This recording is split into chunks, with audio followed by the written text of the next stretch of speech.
Good morning, everyone. It's exciting to our annual Missouri Virtual Grade Level Reading Conference webinar. I'd like to introduce my colleague here, Kristen Drugge with Turn the Page KC. Thank you. We're excited to see everyone today. Yes, and my name is Lisa Graining, and I'm the Executive Director of Turn the Page STL here in St. Louis on the other side of the state. And we are both chapters of the Campaign for Grade Level Reading. And I just wanted to big shout out. The Campaign for Grade Level Reading is a national framework out of the Annie E. Casey Foundation on how we can align our resources and collaborate and work together to ensure all children are reading proficiently by the end of third grade. Anything else, Kristen? I think you got it. All right, this is just how I roll. So welcome, everyone.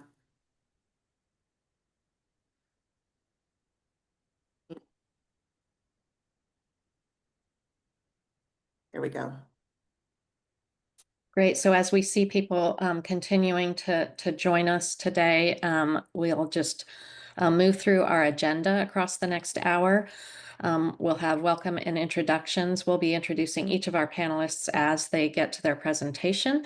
And we're really delighted to be joined today by three outstanding individuals who are really making an impact in the state of Missouri. And then we will try very hard to reserve a little bit of time at the end for addressing questions that anyone has placed in the Q&A. So as we're moving forward, please do put your questions there. We will all be monitoring it and trying to get as many answers to you as possible.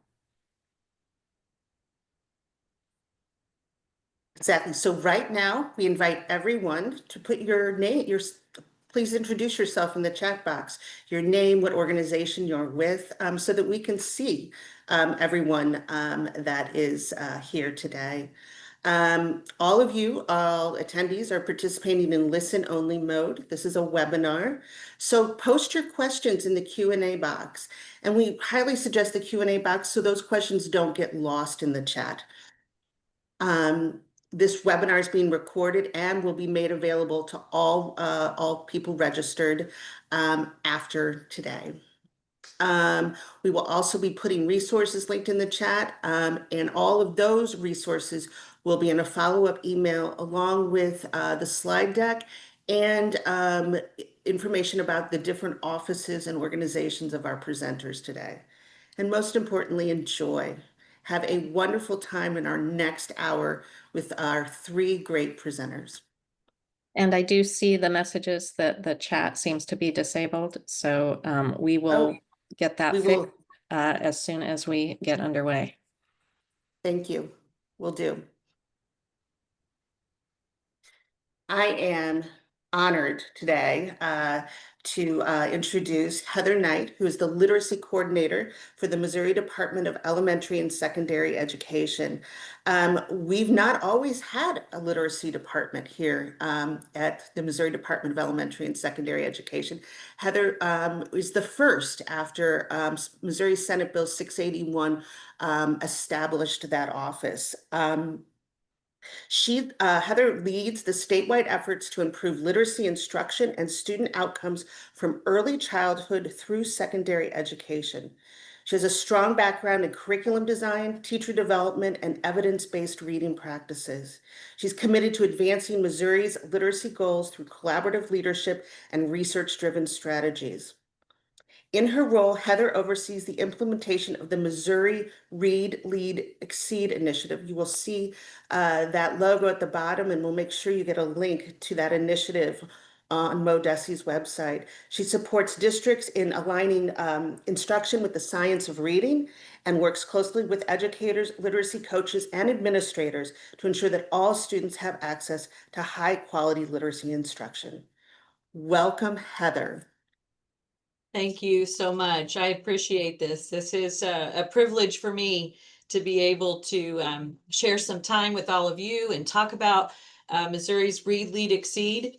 So I'm just going to start off with a quick overview. So you're going to see all the upcoming things that I'm going to talk about. And I'll let you go ahead and change the slide there, Lisa. So I'm going to talk about a little bit about the evidence-based reading instruction program. This was established through Senate Bill 681. We'll talk about the Reading Success Plan guidance and the workshops that are available, including our new guidance on 6 through 12 reading success plans. I'll talk a little bit about LETRS training and Aspire training. Aspire is the new science of reading training that we have available to all 6th through 9th grade teachers. We're so excited about that. And the long-awaited comprehensive literacy plan guidance, that is out as well. And lastly, I'll end with just some support opportunities that we have that will be ongoing throughout the year, our literacy office hours, and then just give you some information about what you can find on our webpage. All right, so next slide. So the first thing I apologize. I just want to say, I'm sorry, Heather, the chat is disabled and I'm going to do my best to get that up and the Q&A. Okay. So just thank you, everyone. Mm-hmm.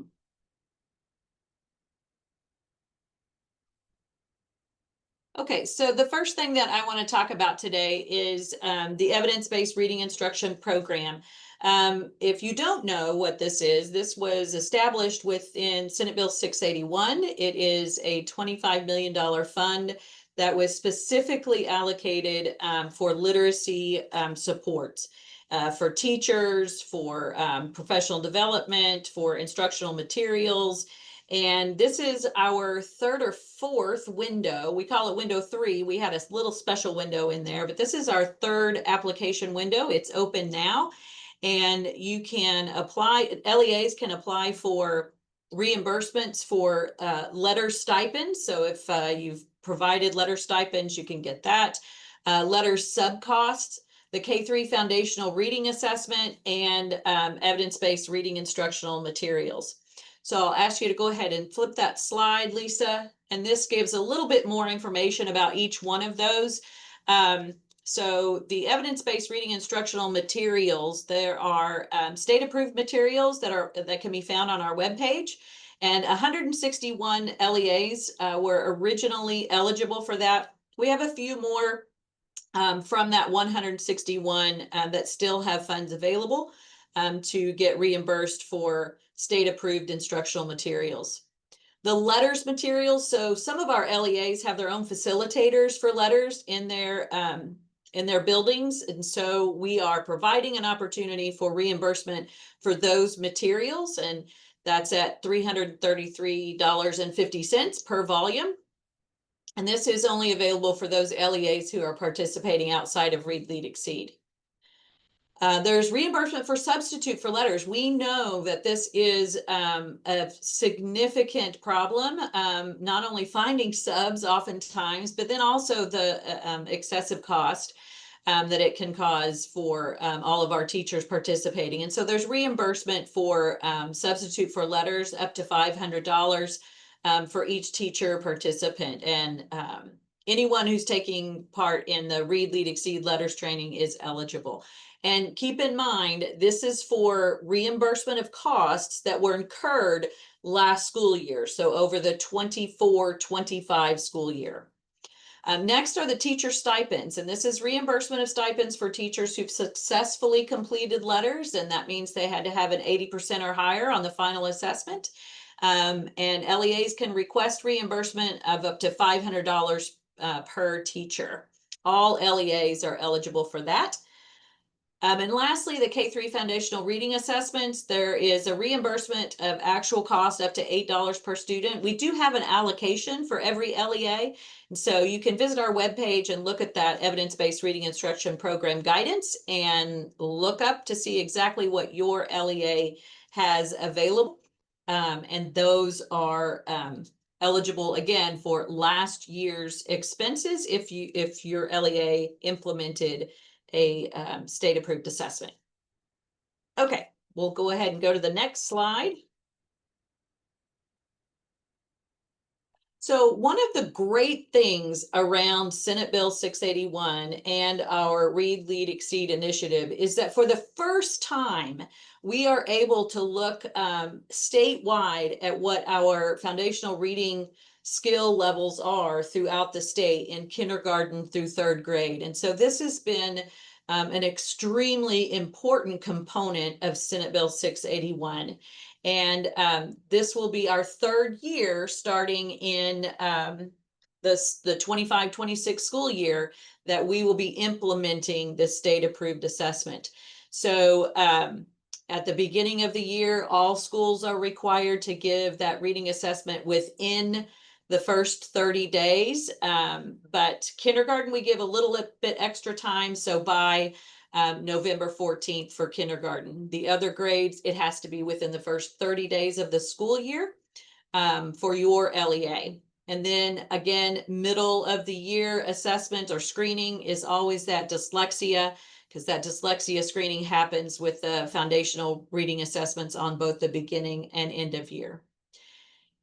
And again, end of year assessments, the state approved foundational reading assessments. One of the things that we're really happy about with our state approved assessments is that you no longer have to have a separate dyslexia screener that's included within those state approved assessments. So it's one assessment, one screening, and all of those characteristics for dyslexia can be screened and students can be identified. Okay, let's go to the next slide.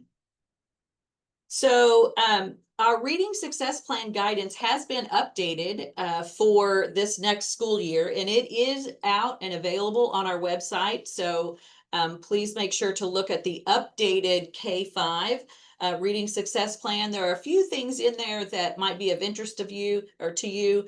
We've been able to provide a little bit more explanation on some of the reporting. We've updated the dates, some of those dates that I just gave you around the assessment.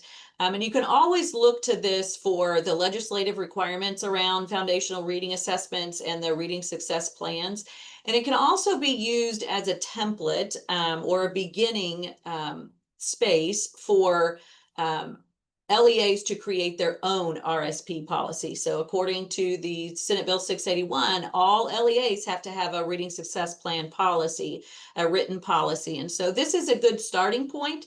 And there are some areas where it's available for LEAs to make some specific decisions that pertain, to their own space and students. And there are also templates in there that you can take advantage of, create your own also. But one of the most important things I want to comment about on our new guidance with the K-5 and 612 is there is RSP workshops, professional development available out there through our RPDCs. And so I would encourage you, if you're an LEA, even if you're a parent and you want to remind them or let them know, DESE does provide RSP workshops through the RPDCs, and that is an approved workshop where we are certain and you can be certain that it's aligned with the legislation and all of those requirements that are set by DESE. Okay, next slide. This has been an amazing training opportunity. Currently, we have 13,525 teachers who are either in the training or have completed the training. So Letters by Lexia, this is available for all K-5 educators.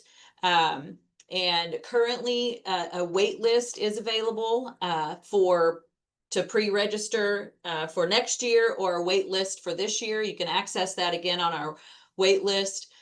Something new this year that we are providing is the Aspire training by Lexia. And if you are familiar with this at all, then please take a minute to look at what our Office of Literacy is offering, because Aspire is a new science of reading program for teachers of 6th grade through 9th grade. And one of the things, if you were to just go through Lexia and order the training, you would have a really robust online training. What we have done as we've partnered with Lexia is we have kind of mirrored that letters training experience in that we've created 3 face-to-face sessions that go along with that online component. So not only do you have that really great online information and support, you also have access through the Read, Lead, Exceed, Aspire training, face-to-face training sessions with our RPDC literacy coaches. And so that's going to be a really great opportunity. I think for this year, we have 1,015 teachers that are taking advantage of that this year. We will open registration again for next year, coming up in the spring. But this has been a really, really great addition. We've had a pilot group of teachers go through that. And just so you know, this is for content area teachers, ELA teachers. It's for reading interventionists. It's for those 6th through 9th grade teachers, any teachers of 6th grade through 9th grade students. Okay, let's go to the next slide. We also have letters for early childhood educators, and this is a program if you are a teacher of pre-K or kindergarten, this would be something that would be appropriate for you as a pre-K teacher. And lastly, for letters training, go one more slide. There's 3 ways for administrators to support, and this is one of the things that we are learning very quickly, that we know that our teachers need their administrators to support them. And one way to do that is for them to be educated as well on the science of reading and what systems need to be in place for teachers to be successful of implementing that evidence-based reading instruction. So administrators have 3 ways that you can seek out that support and that learning. One is our letters for administrators through Lexia. One is science of reading training for administrators through our local RPDCs, or you can go through the letters training yourself. Those are 3 ways that you can take advantage of to really access that information, that knowledge of the science of reading and what needs to be in place at a systems level for your teachers to be successful in that instruction and students to be really successful in their literacy achievement. Okay, let's flip to the next slide. Going to go really quick on this one right here. So the comprehensive literacy plan guidance is out. So that is available. We had an administrative memo that went out that gave you some information and gave some links, but you can access this document, which is this step 2 of our Steps to Success Missouri Literacy Plan. This is a self-assessment for LEAs to use to really determine where they are in their literacy planning, their resources, their supports for teachers, for students, for parents. And it really provides a way for LEAs to integrate literacy instruction with the standards and with everything that, you know, includes that scope of work with literacy instruction. It offers a lot of ideas and links to resources that LEAs can take advantage of.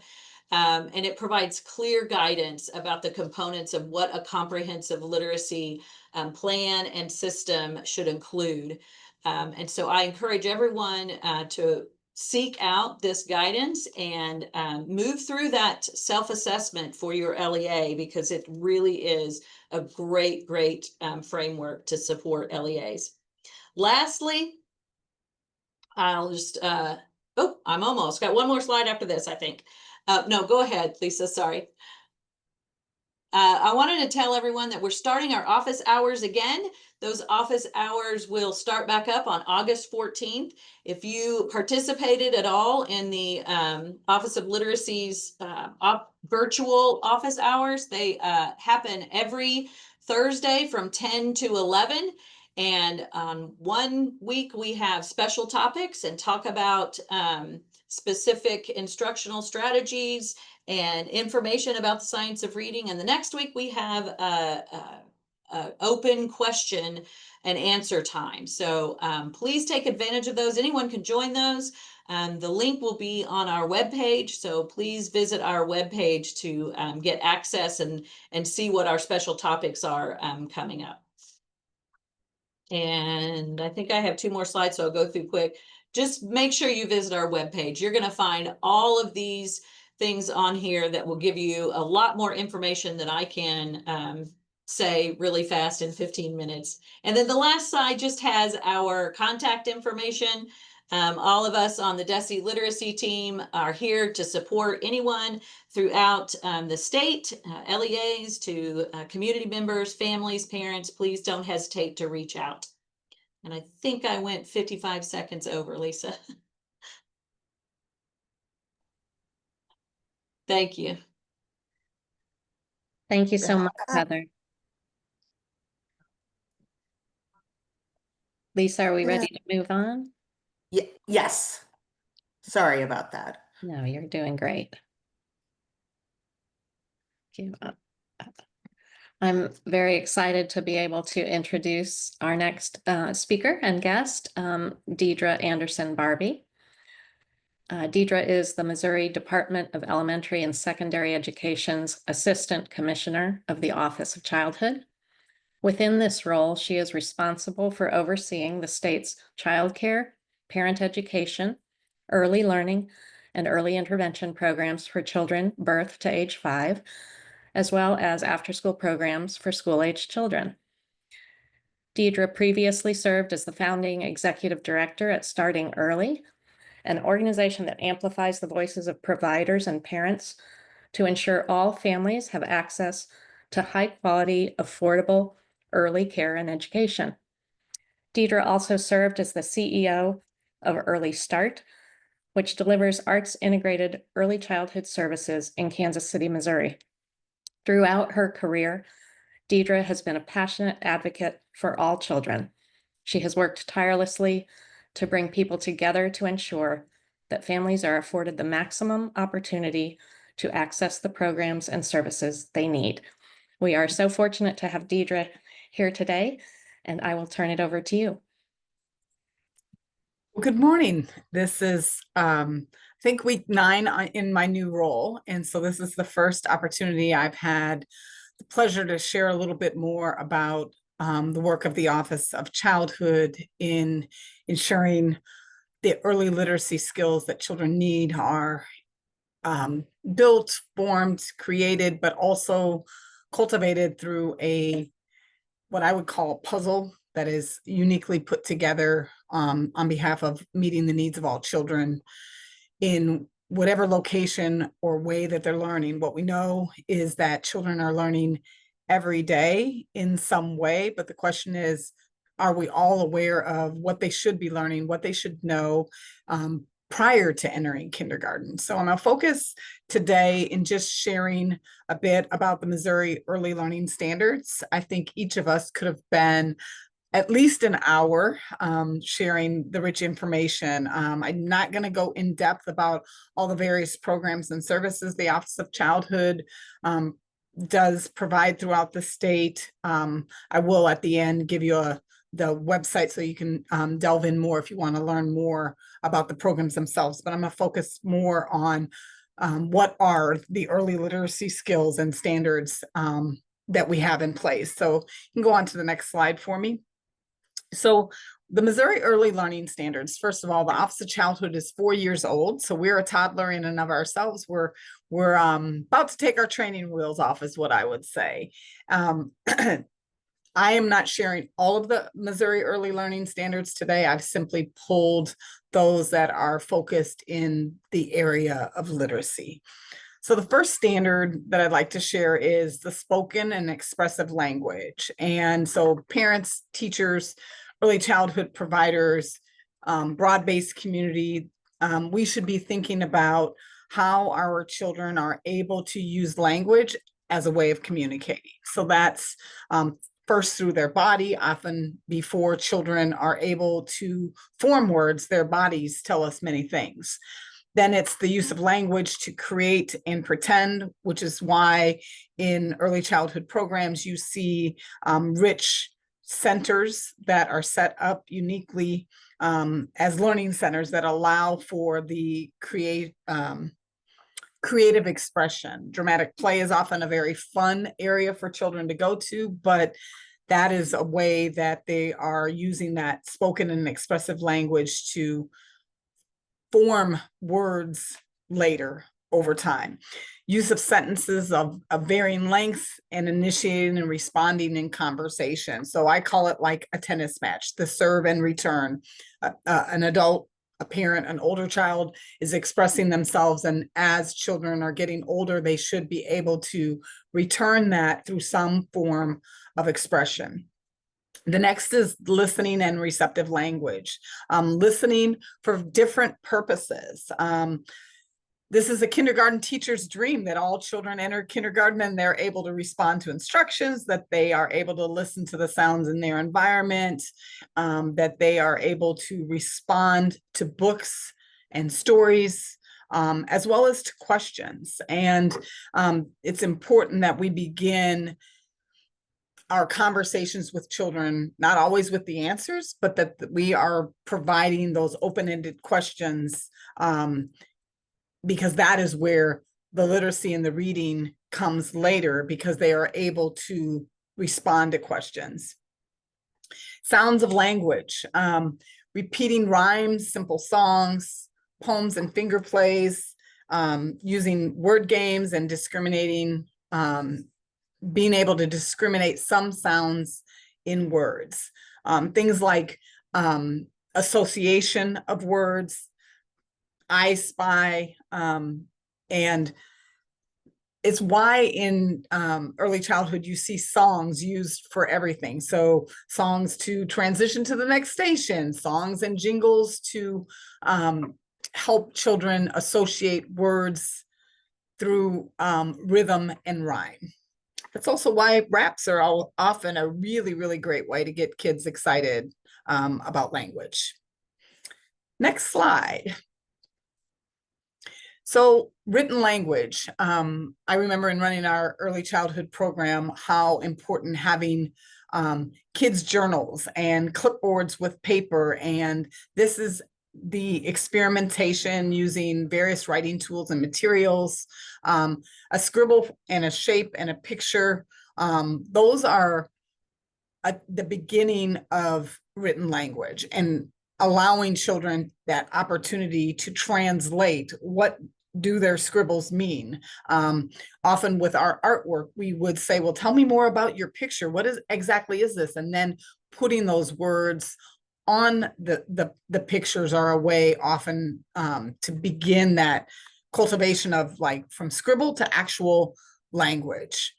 And even just the simple, we think of it as simple, but it's the things that we are naturally able to do that we forget how we learn to do them. So holding a pen, holding a crayon, being able to do that where it's not just holding your fist, but where the dexterity of use of those materials becomes really important, obviously, as we get older.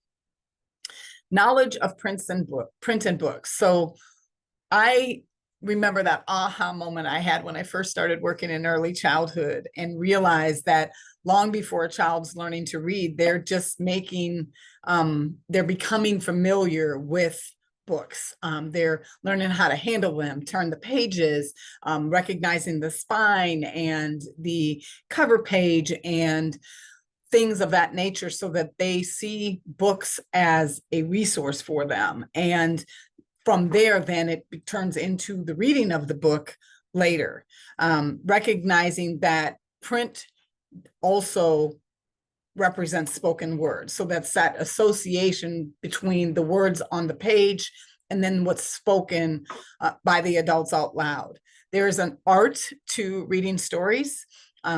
Not sure who all is on the call today. I may be preaching to the choir, and many of you are well aware of that, but it's not simply reading every single word on the page, but it's bringing the story to life, using creativity and whimsy that gets children excited about it. Us as adults, we often are kind of boring when we're delivering the reading of a book, but the more excited we are about the text, the more excited children become about it as well. Next slide. So I really just wanted to tell you just a bit about, this is only a couple of programs, but the Missouri Dolly Parton Imagination Library has become a statewide initiative. Previously, it was operated in local communities and school districts on a smaller scale. But since 2023, we have enrolled more than 160 children, which represents about 50% of the eligible children throughout the state of Missouri. This is an opportunity for books to be mailed to children's homes, and more than 2 million books have been distributed since 2023. That's huge because some children don't have their own library. So this is an opportunity for them to actually build a home library from the books that they receive. Missouri Parents as Teachers Parent Education Program. I'm highlighting this because I think it's really, really one of the best ways to build relationships with parents is through the Parents as Teachers Parent Education Program. It's operated in all of our school districts around the state. And this is, while it is voluntary, for parents that may be uncomfortable. I remember when I had my first child, and there's that thing where you want to do everything right. And you don't know what you're doing though. And that those parent educators walk beside parents and they are helping them develop the techniques to feel confident as parents in being the first teacher of their child, and also continuing to teach them even once they go to kindergarten. Next slide.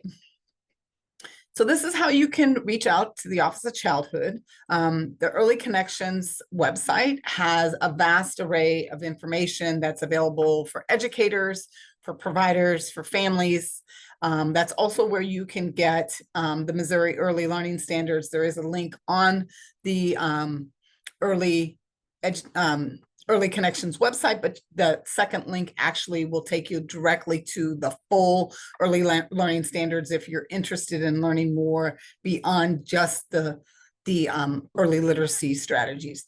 There's too many people to list in the Office of Childhood. In one form or fashion, every one of us is touching early literacy because that is the focus of the Office of Childhood. So whether it is a family child care home, whether it is center-based care, whether it is a Missouri MOQPK classroom that's operated in a school district, we exist to support the youngest learners in the state of Missouri having the foundational skills that they need so that when they move on to kindergarten and beyond, that their lives have that foundation that sets them up for success. So we work very closely with Heather Knight and her team and look forward to being able to have us recognize that early learning is a profession. It's not just babysitting. I remember a time I was having a conversation with one of my colleagues yesterday about infant toddler teachers being recognized as true teachers.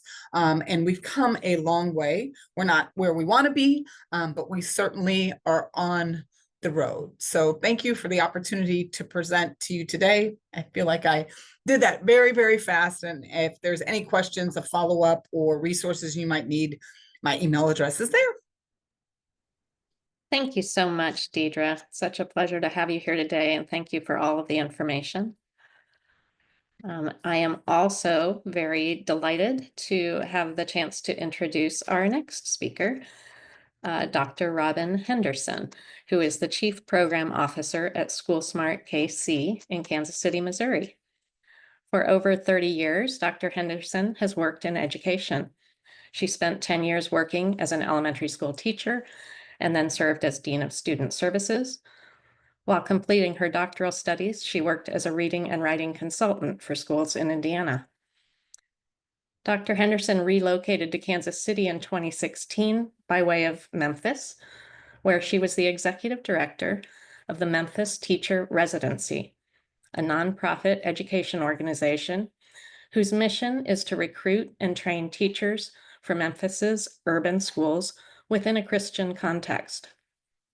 Through her 7 years of work leading MTR, she crafted and led one of Tennessee's highest performing teacher preparation programs and demonstrated how these programs could partner with and strengthen neighborhoods and communities. While in Memphis, she also held the status of program director of the Masters of Urban Education and Associate Professor of Education at Union University. Prior to joining SchoolSmart KC, Dr. Henderson worked on both sides of the state line in Kansas City, serving as the founding principal of the Kansas City Neighborhood Academy, and then as Director of Professional Development for the Kansas City, Kansas Public Schools. Most recently, she worked as an organizational specialist for the National Education Association. And Robin, I will hand it over to you to hear about your wonderful programming. Thank you so much, Kristen, and so excited to be with you all and share today. I am currently serving as the Chief Program Officer at SchoolSmart Kansas City. And for those of you that are on the call that may not be familiar with SchoolSmart, I think one way that people often describe us is that we are an intermediary or a quarterback organization. But really what we've heard recently from our community is that they see us as a convener and a collaborator whose goal is to partner with educators to accelerate student growth and proficiency. So we work to provide support for what we refer to as KCPES, so the Kansas City Public Education System. So we support the work of educators inside of both Kansas City Public Schools and all of the charters that sit within its footprint. And so we've been doing this work in a variety of ways over the last 8 years. But as you can see, our focus is really about our students, our city, and our future. And we serve in a seat where we get to ignite and inform business, industry, and philanthropy to really get them to galvanize and work to increase impact inside our schools on behalf of our students. Next slide, please. So I share this number, and I hate that the chat isn't working because I would ask you all to make guesses about what you think this number represents. And sometimes when we share this number, we get things like number of households represented. We'll get jokes around sporting numbers and analogies. But what I want to share is that this number, which continues to grow, is the number of not fully literate adults in our Kansas City metropolitan area. So when we think writ large, there are at a minimum 250,000 adults. And if we don't do something collectively to address the literacy crisis, then this number continues to grow. And so at SchoolSmart, we are committed to linking arms and supporting our educators in eradicating that literacy crisis. And so over time, we have been listening to what educators are saying, what the needs are, and that led us to develop what we call, next slide, Lisa, literacy for all students. A little bit of background. SchoolSmart annually offers data summits where we share not just student achievement data across our ecosystem, but also data around attendance rates and mobility rates and houselessness, all things that often folks outside of education have no real understanding. We help our community understand what our literacy data looks like, what our mathematics data looks like, and how that compares to the state as well as nationally. And again, for most of you on the call, probably no surprise, but a lot of folks in business and industry don't even know that information. And so over the last couple of years, as we've shared that we've been pretty flat when it comes to our proficiency rates around literacy, we often have people leaving our different data summits saying, well, what are we going to do about this? How are we going to solve for this? And so as we listened to our LEA leaders in the Kansas City area, our principals, our teachers, our parents, we looked at what's been happening nationally and where people are getting traction, what states had things that were working. And we said it's time for us, the larger community, to do something bold, something different, and really have it be a citywide effort. This was essential to the work and the success because, like many of you on the call are familiar with, we have a high mobility rate in our community. About a third of our students move schools every single school year. And within that third, when we looked at the data, 25% of those students move more than 2 to 3 times. And so it's essential that whatever we do looks at the entire footprint of our community. And so between Kansas City Public Schools and our charter LEAs, we have 40 elementary schools. And we believe that the same supports as they work to enact the Missouri Read, Lead, and Exceed plan and bring that to life, those 40 elementary schools should have access to same resources. Shouldn't matter who has the best fund development person, can get the most grants. Because if our students are moving schools, we want them to show up at the same schools, getting the same resources. And literacy for Kansas City Public Schools is one of its big rocks. Also essential part of what our charter leaders are trying to advance in their work. And it aligns with what we know our state is moving towards. Heather shared a lot of great information. And so really our aim is to lift this up as not a school issue, but it's a city issue. This is a workforce development issue. This is a public safety issue. And we're saying that and being a champion alongside our school leaders to do that. And so we looked at Mississippi, we looked at what was successful there in getting their literacy gains. And then we pulled together focus groups of partners and we crafted what we call Literacy for All Students. Next slide. And so in that model, we have several different components. One is the belief in the power of an instructional coach. So through Literacy for All Students, the aim is that every elementary school has a full-time literacy coach whose sole work is to focus on K-3 core instruction with those teachers in the building. We all know that our teachers are getting letters trained, they're getting the skills, and now they have someone to be a partner with job embedded, real-time professional development and supports in their classroom every day of the school year. This person is a full-time employee of the LEA. And so they are dedicated to just that one building and the 8 to 10 to 12 teachers, whatever that number looks like, that makes up that K-3 grade band. But we know ongoing growth and professional development, as well as a community of practice, is also essential. So every literacy coach participates in a 2-year fellowship. That fellowship is aimed at not only continuing to grow their understanding and knowledge of the science of reading, but also to build their understanding and practices as an instructional coach and leader in their building, and to then give them a network of support. Because again, remember we said this is across both our district and our charter schools. So creating a sense of true learning. Then providing resources for all of our students K-3 to receive access to tutoring during the school day. That high dose, high impact tutoring that we know can make the difference alongside high quality core instruction in the classroom. And so schools receive a grant to make decisions about online or in-person tutoring for students that align to the science of reading.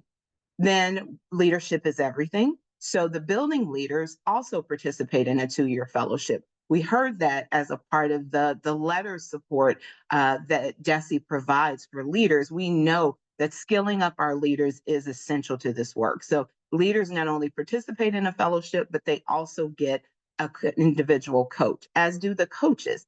So the coaches are getting coached through the process.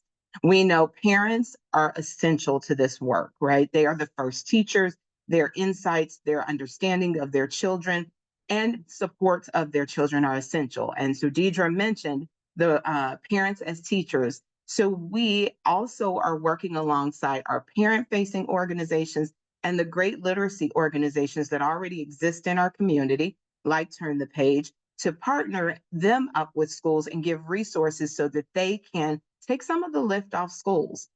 We couldn't do this without community support. So after we took this model and we vetted it with lots of different people, we even had an opportunity to sit with Heather and folks from her team and ask the question of what is missing. We began a campaign to get philanthropy and business to step up and fund this. And we said to them that we know this change doesn't happen overnight.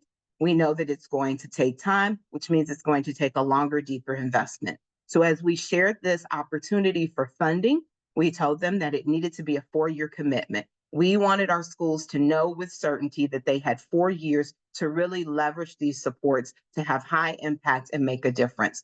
And so we were excited last year when the Kansas City's Royals Foundation and the Sherman Family Foundation stepped up. They were already doing things around joy and inspiration and literacy in 9 area schools.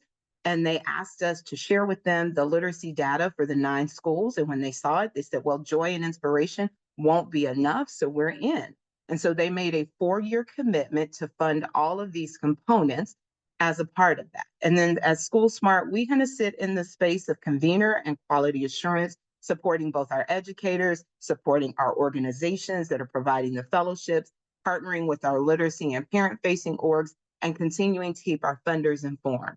So we started last year in the 2024-2025 school year. We actually didn't get things underway until November because we decided that it was best to start now because our students deserved us to start and not wait. And so we're excited to be entering our second year with those 9 schools. And because of the momentum and the energy that is happening here in Kansas City, we've had funders step up. So we have 3 additional schools being added to the portfolio of work for this 25-26 school year.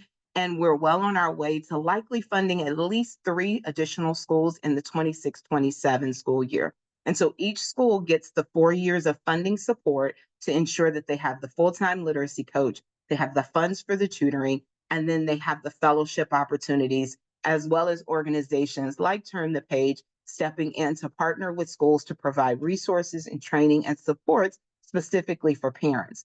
One of the things that I had an LEA leader share with us about why this was so exciting to them and why they were all in when the opportunity presented itself, because this wasn't about a new program. This wasn't asking them to do something different than what is outlined for them for schools in the Missouri Read, Lead, Exceed plan. This was about building capacity that would live beyond the 4-year grant.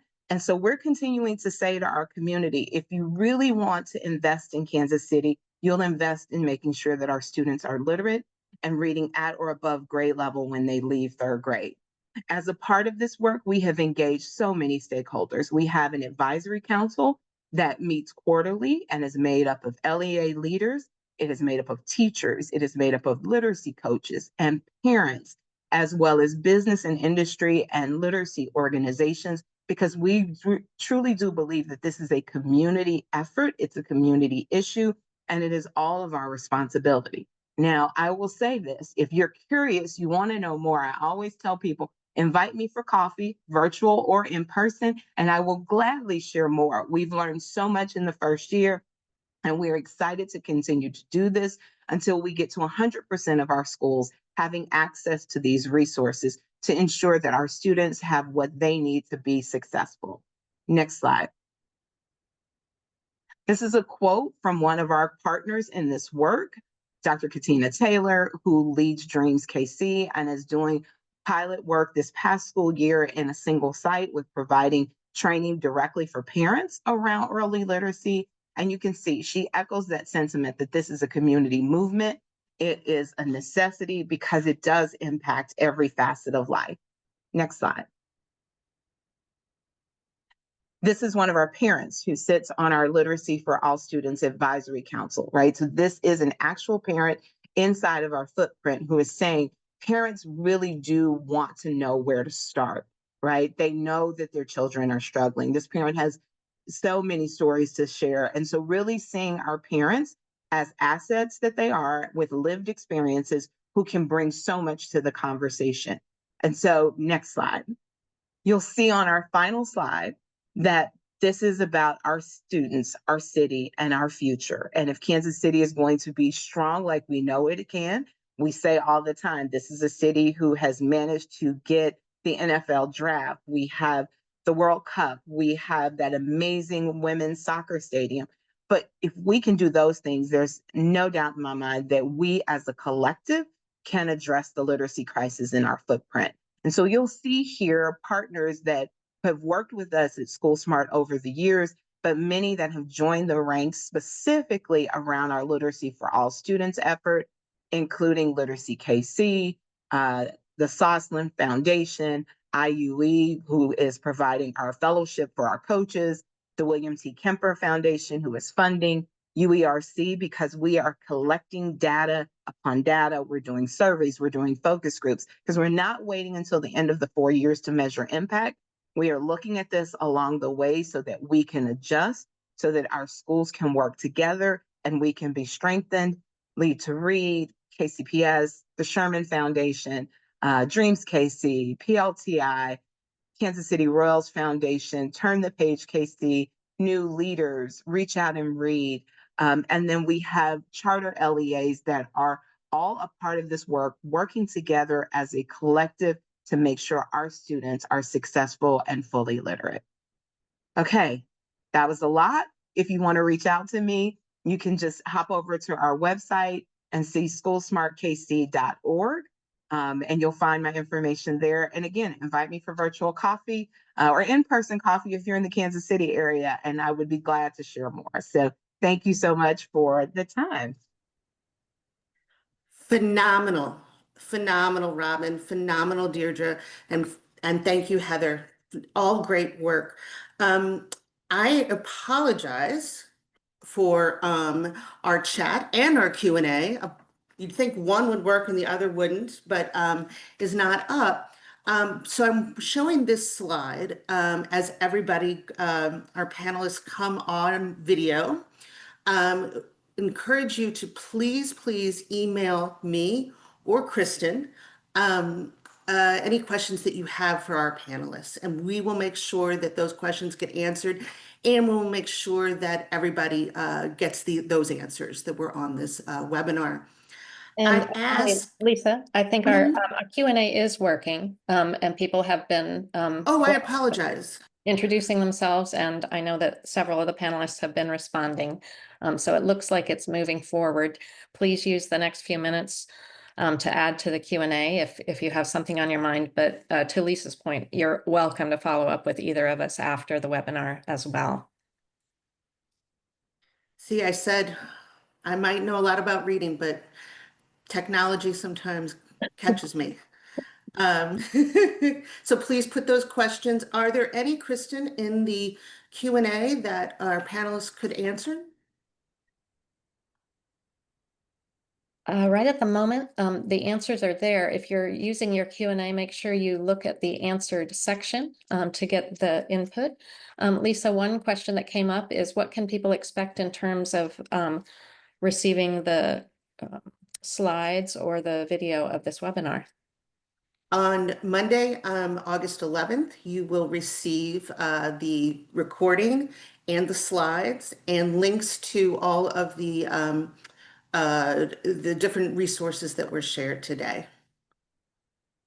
And also, I think we're at a moment in Missouri that I've never seen before. When we talk about the new Office of Literacy, when we talk about the new Office of Childhood, I'll keep calling it new, the toddler, both toddlers, and we talk about the great work that's happening with School Smart KC, the collaborative work to support school districts. I was just hoping each of you could come off mute and tell us what you're looking forward to. What's the one thing that you see your office or your organization doing this year that you would like to share with our audience? Well, I can share. I look forward to strengthening our collaboration both within the Department of Education as well as throughout the community. I think that we have a really great opportunity to build upon the work that has already been done. For instance, with the kindergarten entry assessment information and data, being able to take that data and help that to inform preschool instructional practices, and also to strengthen the opportunities for our programming that is not directly connected to school districts to create as I started with that puzzle in communities, because if you've been in one community in this state, you've been in one community, and no community looks the same. And so we're not wanting at the Office of Childhood to be prescriptive in the way that we are putting out our opportunities to partner with us or engage in the grant making process. And so next month we will be releasing, there's $10 million in the new budget for innovation grants. And that's an example of an opportunity for communities to design something in partnership with businesses. So none of us really talked deeply about how we're partnering with businesses, but we can't do this work without also having our business community engaged. And so not only in how they write checks to support the work that we do, because obviously corporations tend to have a little bit more funding than public education or the state does, but also how they can be a thought partner with us in the way that we think thoughtfully through the way we have a system that works on behalf of everyone.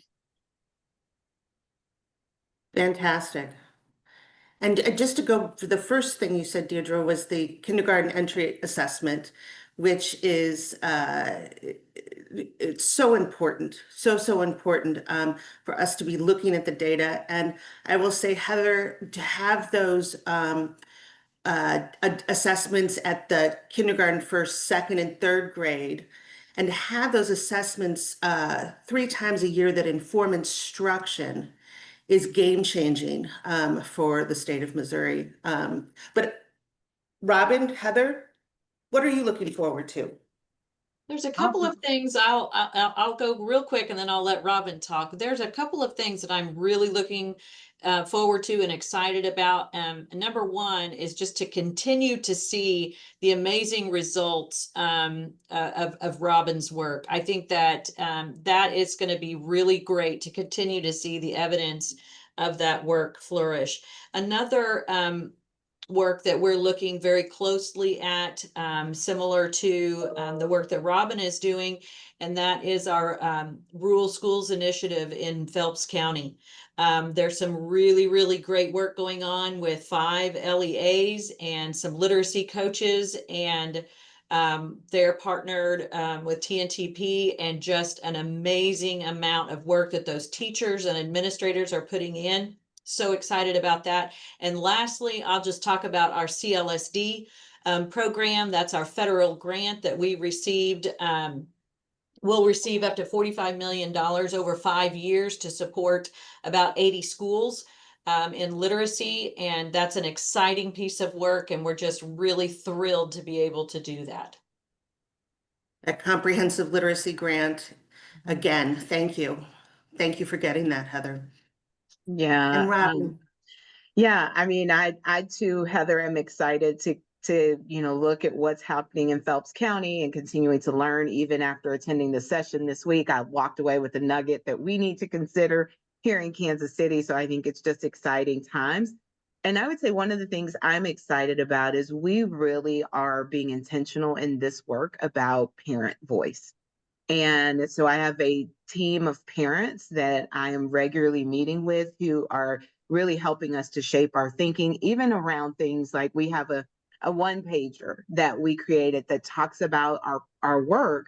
And I asked parents, I said, help me make this usable for parents, right? And so just doing what we don't often do, but bringing parents to the table. So I'm excited to watch their fingerprints get deeper in this and to be thought partners with our schools about really how we can be more intentional about bringing parents into all of our spaces, because their work and value is often underrated. So that's a piece I'm excited about.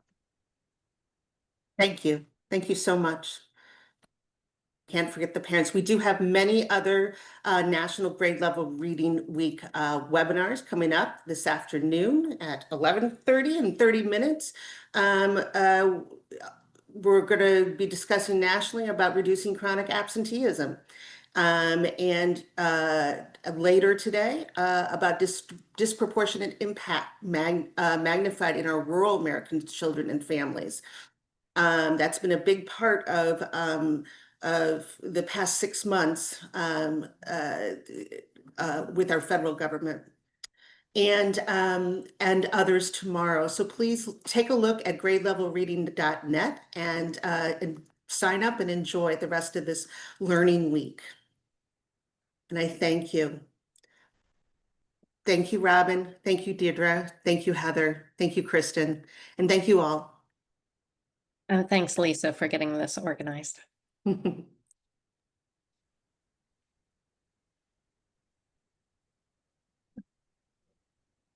we out? It's still recording. Okay.